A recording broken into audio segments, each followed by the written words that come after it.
We're going to do a motor replacement today. First thing, to get the motor off, we're going to detach the side and front fender. So you can take that little rubber plug out here, and that's going to be covering up one of the 3mm hex screws that holds the side fender on. Same thing on the other side.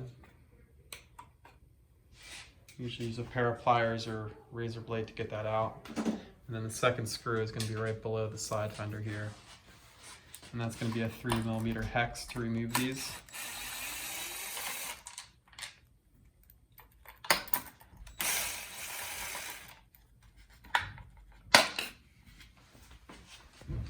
Right here you got the power line running up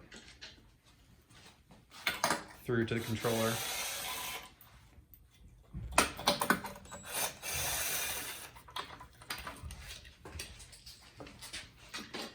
And then to get the front fender off, 2 Phillips head screws on either side.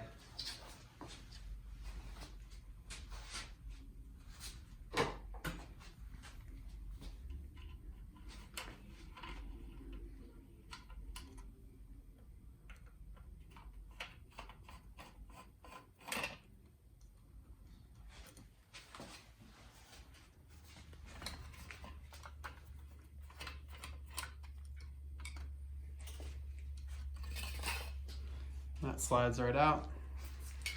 See, that's where the power line runs up through the fork of the scooter. And then just the 2 bolts on the side can be loosened up.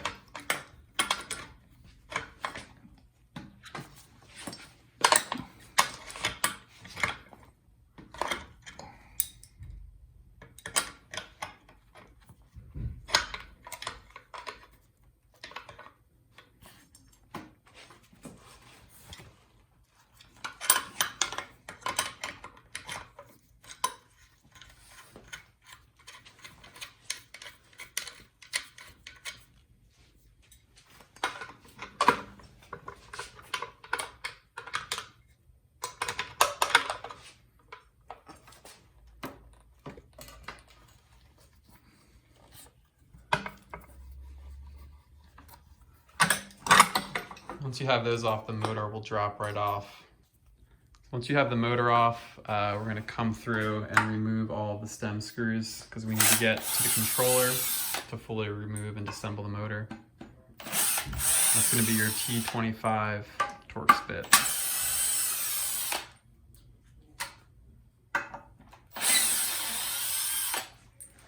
You're going to take all 4 screws on the sides off, as well as the 2 in the front.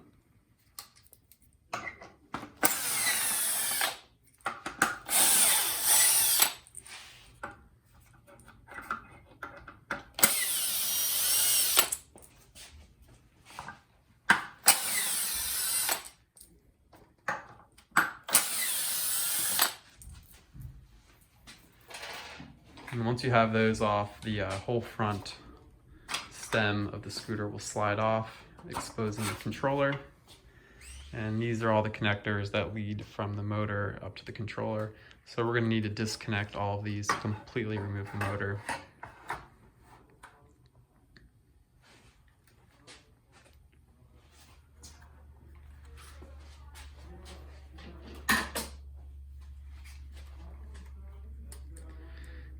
Most of the connectors are going to be zip tied on. You can just snip those off.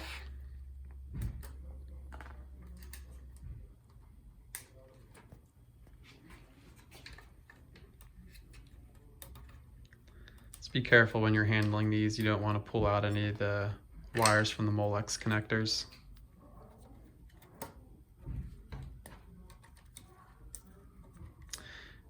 And then for the power connectors that are covered in shrink, you can cut those off with a pair of snips or a razor blade, whatever's easiest.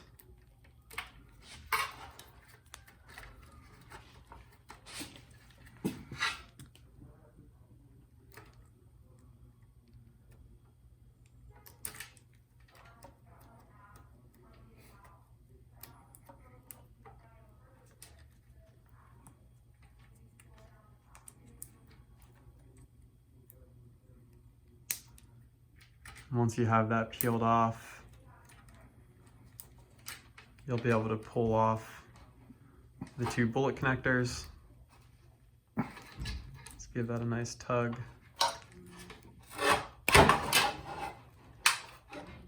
And there's going to be 3 of those power cables.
Then you have the motor and controller completely disconnected.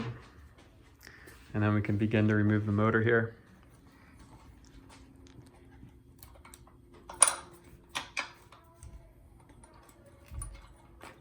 You can snake these cables down through the fork.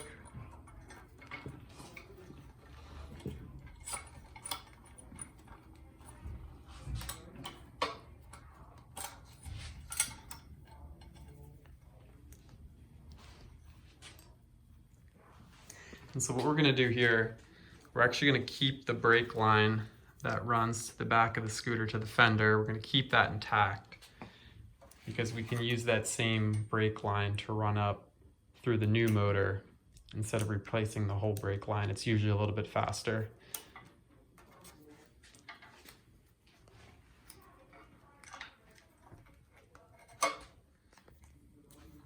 And in order to get that brake line exposed, to remove it, we'll have to cut off the shrink wrap, and then we can pull it through the safety spring.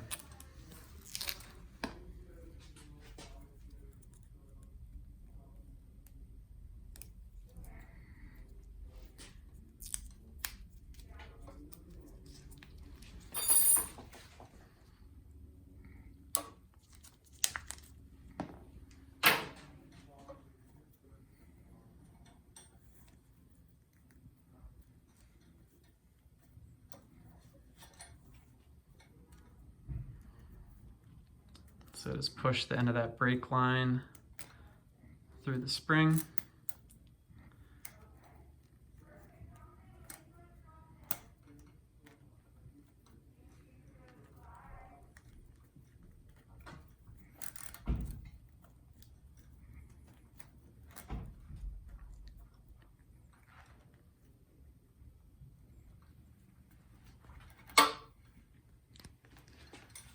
So once you have that off, you can get rid of the old motor. We no longer need any of those pieces. For the brake line, we're going to keep for the next step. So for the new motor, again, it already comes with a brake line, but instead of running this all the way through to the rear fender, like I said, it's usually going to be easier to utilize the old brake line and snake that up through the new motor. So same thing that we did to remove the brake line from the existing motor, we're going to remove these black shrink wraps.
So we got that off, and then we're gonna run the new brake line up through that same spring.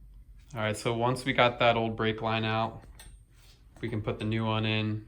But first we're gonna run this motor power line through the side of the fender, the 3 power cables, and the hall connector.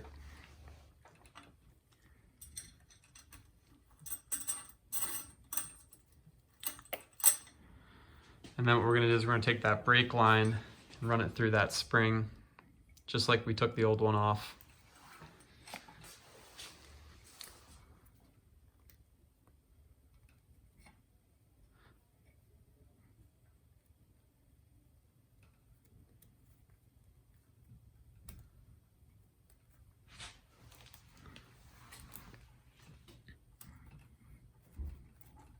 So just snake it through that spring.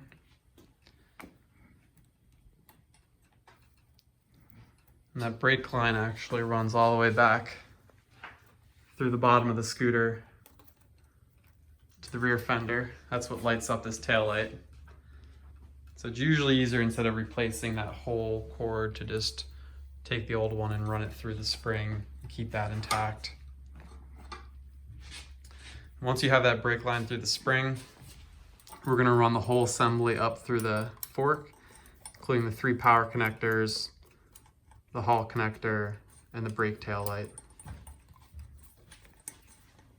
And then once that pops through, you'll see them. You can usually pull them up with a pair of needle nose pliers.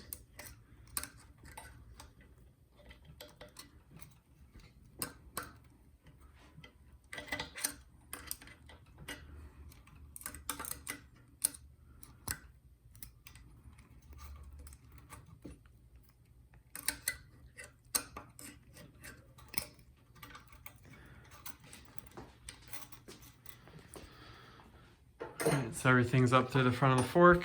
We can then just put the motor on, keep everything secure down there. For the motor, you got 1 washer on the inside of the fork and 1 washer outside.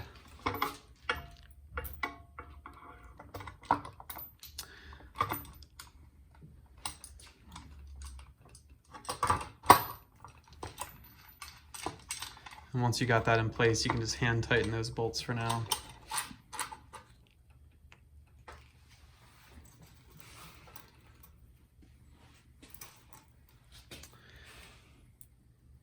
Then you're going to run the rest of the power cables through the folding hinge.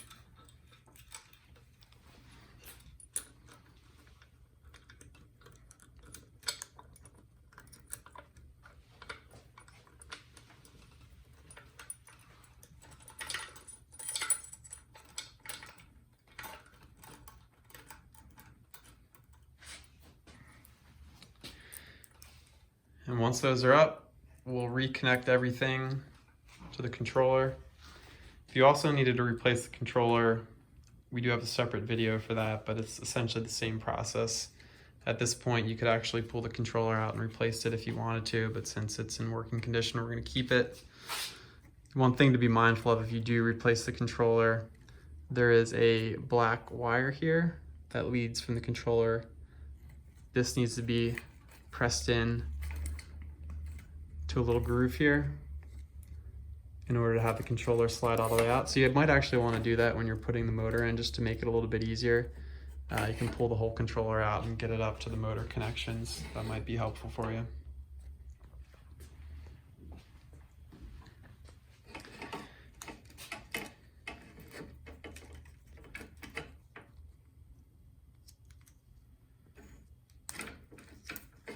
So we're going to get rid of these old pieces of shrink wrap.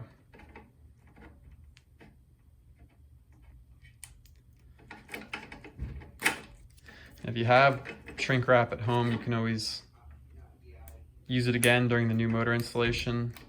If not, using a couple layers of electrical tape should also work.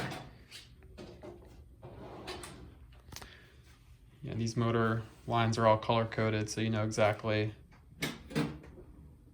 which goes to which.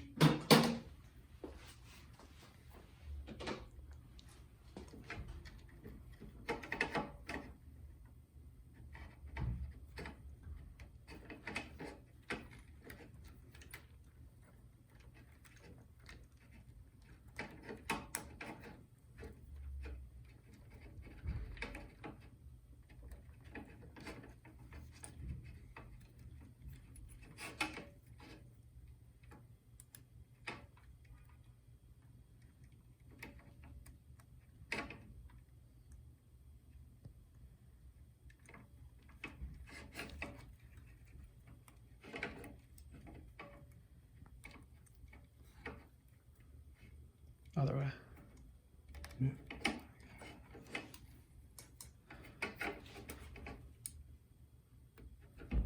So got everything connected now.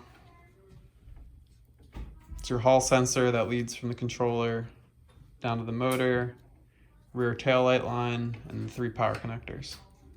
So we're going to put a layer of electrical tape over all 3 of these. Keep them nice and secure.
All right, so we got everything in place, so we can move that controller back in.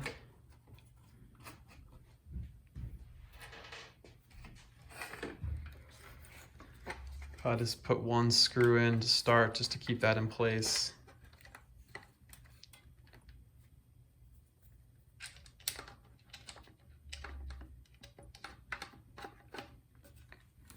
And then that black wire that we mentioned earlier, that is currently fitted into the groove of the stem. We're gonna need to actually pull that back out in order to get the front stem on top of the folding hinge. So we can pull that back down as far as it'll go.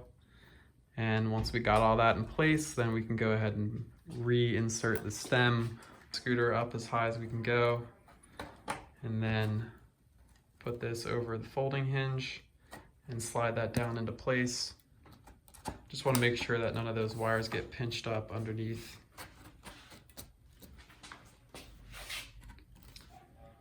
And once you have that in place, you can probably go ahead and put one of the joint screws back in, just to keep everything intact while we test out the motor to make sure everything is properly installed. Stem bolt down below to keep everything intact while we test it out.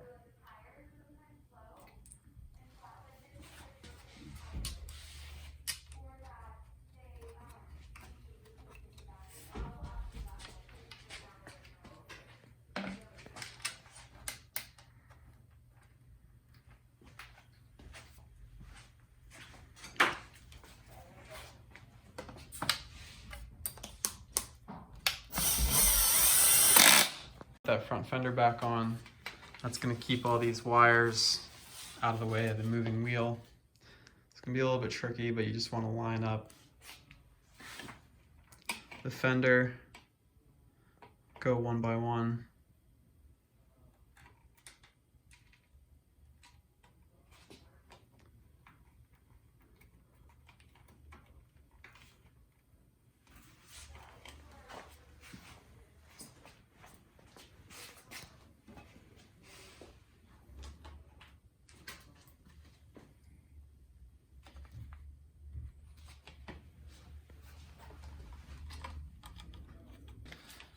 Once you have that front fender in place, next step, putting the side fenders in. Doesn't really matter what side you start with.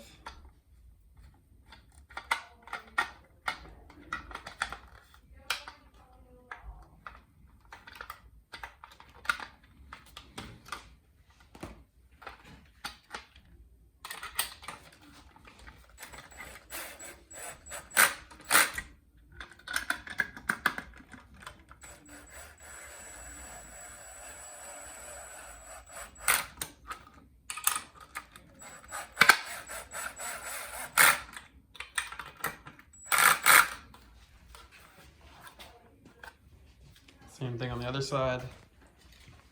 And push this motor wire up as far as you can, and then put that next fender on.